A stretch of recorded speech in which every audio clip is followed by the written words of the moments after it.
Buenas noches, ladies and gentlemen. Bendecido domingo. Como siempre, damos gracias a Dios por todo lo que nos da. Le damos gracias por la salud, por el techo sobre nuestra cabeza, por el alimento sobre nuestra mesa. Le damos gracias por la familia, por los amigos.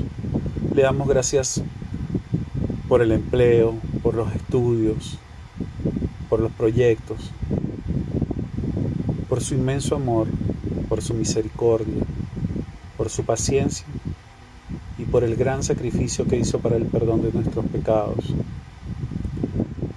Hoy quería hablar sobre la parte 2 del video que hice ayer, siguiendo el ejemplo de Jesús, y me voy a basar en el capítulo, en Primera de Pedro, capítulo 2, versículos 18 al 25. Este texto está demasiado claro, en realidad como que no necesita de mucha explicación. Los argumentos de Pedro están muy bien establecidos. La Biblia quiere decir lo que dice y dice lo que quiere decir. Este pasaje en particular es muy directo y muy claro. Como es interesante ver que en el versículo 18 inicia con la palabra criados. En el griego doulos, que es igual a esclavos. Esta palabra hace referencia a que la voluntad de una persona es dependiente a la voluntad de alguien más. En este caso, una persona que está bajo el yugo de otra persona como esclavo. Pedro está hablando de algo que nosotros no conocemos en nuestra cultura y que no es parte de nuestra estructura social, que es este tema de la esclavitud.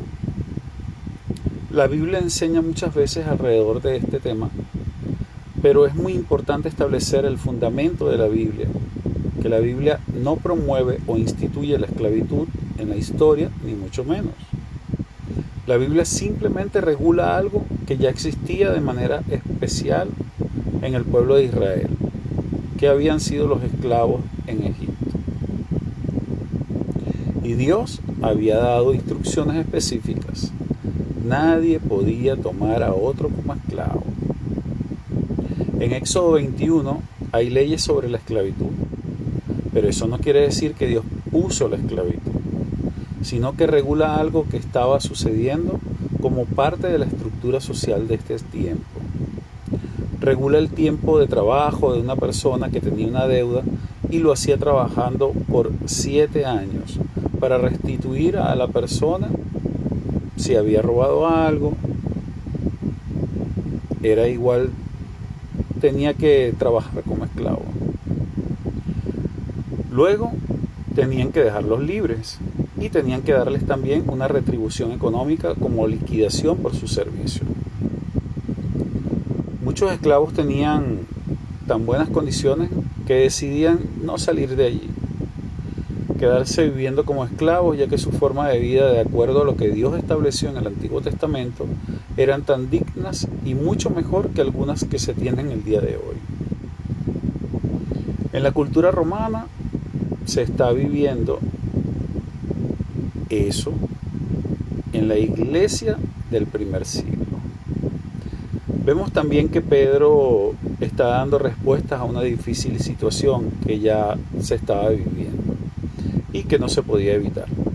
Luego de años se fue aboliendo la esclavitud y particularmente personas cristianas con un conocimiento de la palabra de Dios y un entendimiento que Dios creó a todos por igual en dignidad y valor, que Dios no hace excepción de personas, eran quienes más lucharon a lo largo de la historia de la humanidad a favor de la abolición de la esclavitud.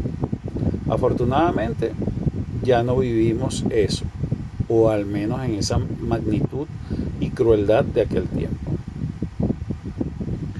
Entonces una gran cantidad de ciudadanos romanos y sus habitantes eran esclavos. El texto nos llama a vivir de manera diferente a la corriente de rebelarnos, etc. Criados, estad sujetos con todo respeto a vuestros amos. ¿En dónde debemos aplicarlo? En nuestro trabajo, empleados y empleadores.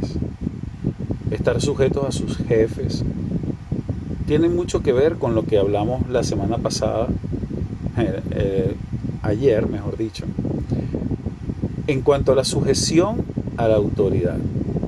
Ahora habla de la autoridad en el trabajo. Luego veremos en la familia. Nos dice nuevamente, estén sujetos, utilizando la palabra al original, upotazo. Término militar que permite orden y estructura. Esto implica obediencia.